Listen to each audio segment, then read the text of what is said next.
So, once again, more sections with Miss Bates, and she just goes on and on. And it kind of makes an interesting interlude. And, part of me wonders how Mrs. Elton takes her. Because Mrs. Elton, everything has to be about her. And she was fishing for compliments and just, kind of being a terrible person. And Mr. Elton was blatantly ignoring Harriet. I mean, this was just like snubbing of snubs. It's like talking to all of the people around her, saying, "Hey, you should be out there." We getting told, "Hey, you should be out there dancing," and you know, he goes, "Sure, I'll dance with you." It's like, "No, not me." "Oh, Mrs. So and no, the pretty young girl right by." "No, I don't dance. I don't dance." And it's just like, wow. So the dances of the time were often things like reels or square dance. It's kind of related to square dancing, where people were partnered up, but most of the dancing was done sort of like in this show where you would have, these lines of couples, and then a couple would dance down the aisle and go to the end. And then everybody would move down a bit, and the next couple would go down and dance, and so on and so forth. And there were some where they passed back and forth, where it's like this whole big synchronized thing. I learned some of this in gym class in elementary school. You'll probably learn it in gym class in elementary school. It's kind of cool. But anyway, so that's kind of what the dances were. And so I started saying Mrs. Elton was just behaving badly, and Mr. Elton was behaving badly. And here comes Mr. Knightley.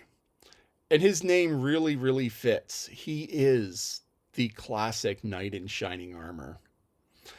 And so he sees this snubbing of Harriet, and he brings her out onto the dance floor, and he puts on a good show. And, he makes that about her. It shows her that she has value. And people need to be reminded of that sometimes, that they have value. Um, and so Emma went to thank him. And it's like, thank you for doing the right thing.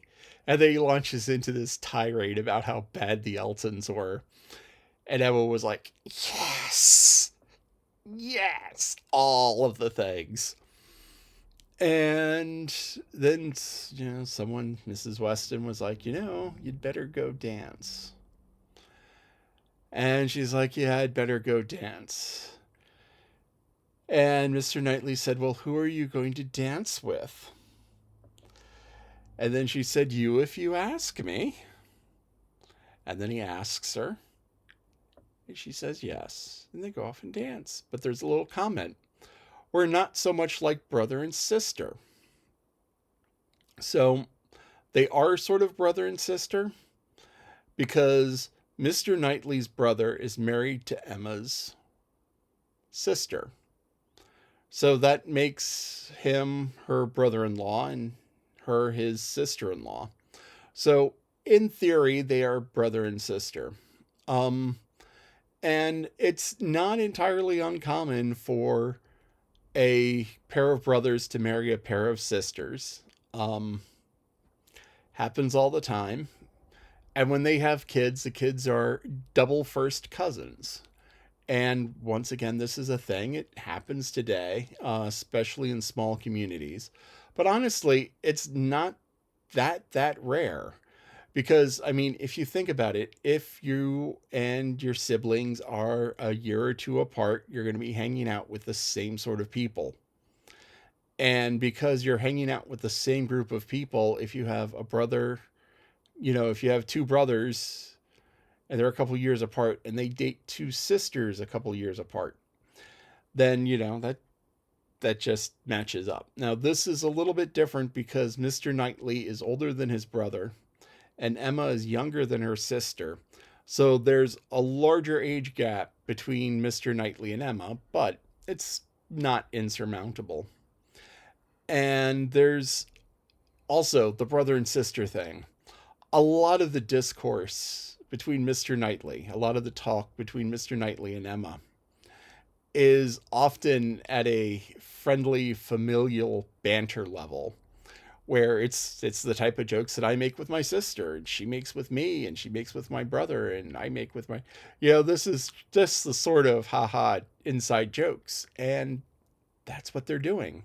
So in a lot of ways they're brother and sister, but in other ways they're not. And he pointed out, we're not so much like brother and sister, are we? Which may start the seeds in Emma's mind that he's interested in her, or not. I don't know. We're 2/3 of the way through the book, even more, and we'll see how this goes.